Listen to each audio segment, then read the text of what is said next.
இறைவனுக்கு நன்றி. ரொம்ப மகிழ்ச்சியான தருணம். அது எத்தனையோ மேடைகள், விழாக்கள் நடந்திருக்கு. ஆனா இந்த மேடை நான் ரொம்ப ஸ்பெஷலா பார்க்குறேன். எப்படின்னா, ஒவ்வொரு முறையும் பேசும்போது பேசுவோம். வாழ்க்கையின் கடைசி காலகட்டத்தில நம்ம பண்ண படங்களெல்லாம் எடுத்து பார்த்தா, அதில ஒரு 10 படம் இருக்கணும் அப்படின்னு ஆசைப்படுவோம். அப்படி நான் நினைக்கிற படங்கள எனக்கு கொடுத்த இயக்குனர்கள். சாட்டை மறக்கவே முடியாது என் வாழ்க்கையில. என் வாழ்க்கையை புரட்டி போட்ட ஒரு திரைப்படம். கதைய சொல்லிட்டு போயிட்டாரு. போராளி கிளைமேக்ஸ் ஷூட் பண்ணிக்கிட்டு இருக்கேன். ஆனால் விட மாட்டேங்குது. உடனடியாக போயிடுவோம் ஷூட்டிங் அப்படின்னு போய் எடுத்தோம். ஷார்ட்டை அதில் தான் எனக்கு எங்கள் அண்ணன் தம்பிராமன் அண்ணன் எனக்கு கிடைச்சாரு. ரொம்ப அருகாமையிலேருந்து பார்க்குறதுக்கு வாய்ப்பு கிடைச்சது. ஒரு படைப்பு தான் நிறைய நல்ல மனுஷங்களை நம்மக்கிட்ட சேர்க்கும்னு சொல்லுவாங்க. தம்பிராமன் அண்ணன் எனக்கு அதில் கிடைச்சாரு.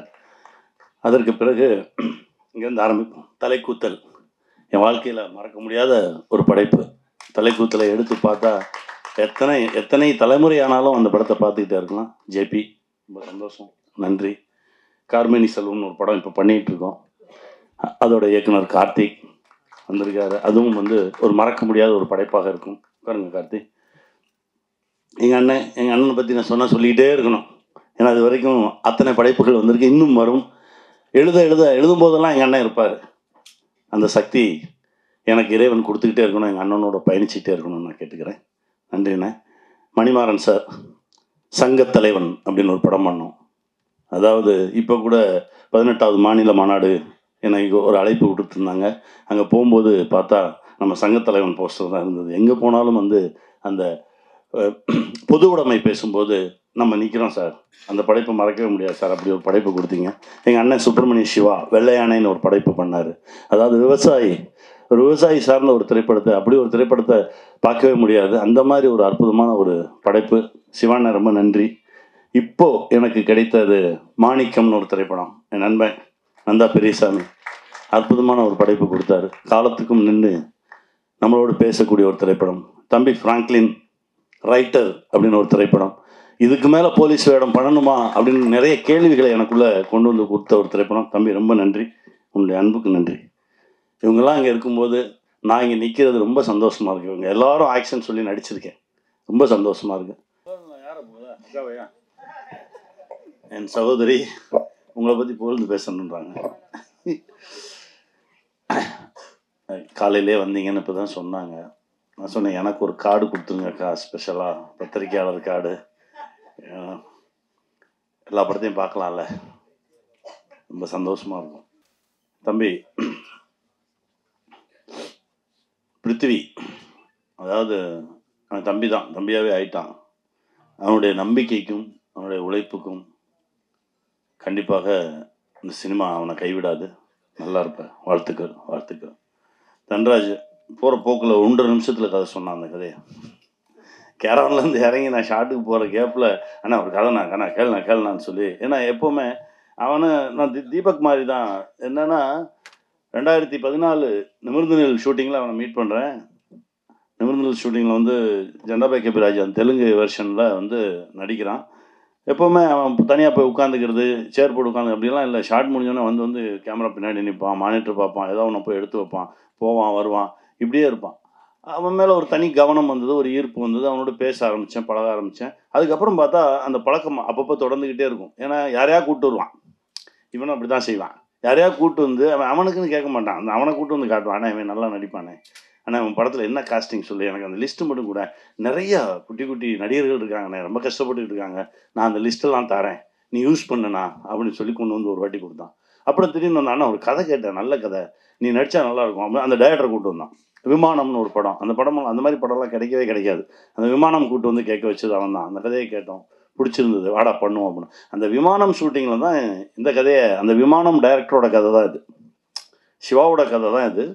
அந்த 2வது கதை இவங்களுக்கு ரொம்ப ஒரு மாதிரி, இதுக்கு அடுத்து இந்த கதை பண்ண போகிறோம் அப்படின்னோடனே, இந்த கதையை எனக்கு கூட நான் டைரக்ட் பண்ணுறேன் அப்படின்னு சொல்லி வாங்கிட்டு, அப்பா யார் பண்ணுறது அப்படின்னு ஒரு குழப்பம் இருக்கும்போது தான் ஒரு நாள் நான் ஷார்ட்டில் இருந்தேன். வந்தேன், அண்ணா ஒரு கதை சொல்கிறேன் கேளேன் அப்படின்னா, டேய் இங்கேருந்து அங்கே வரைக்கும் போகிறதுக்குள்ளே தான் டைம் இருக்குது, இல்லை அதுக்குள்ளே சொல்லிடுறேன்.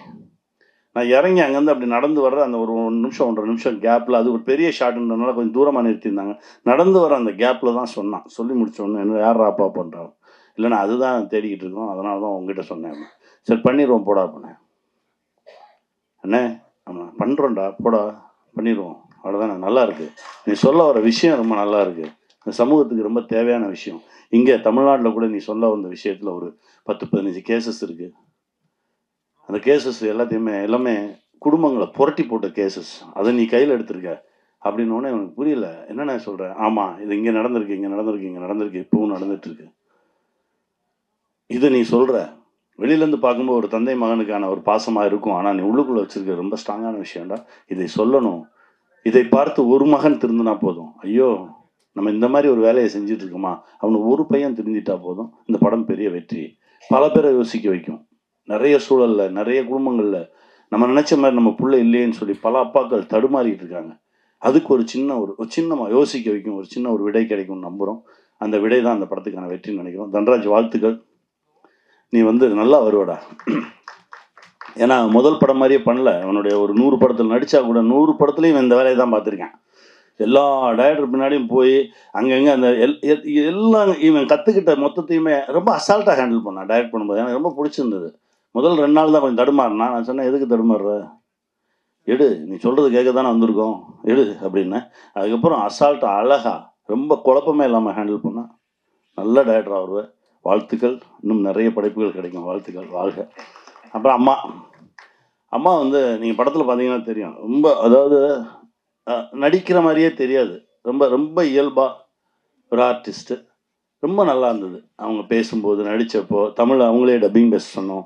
இது எல்லாமே அவங்க தானே பேசுனாங்க.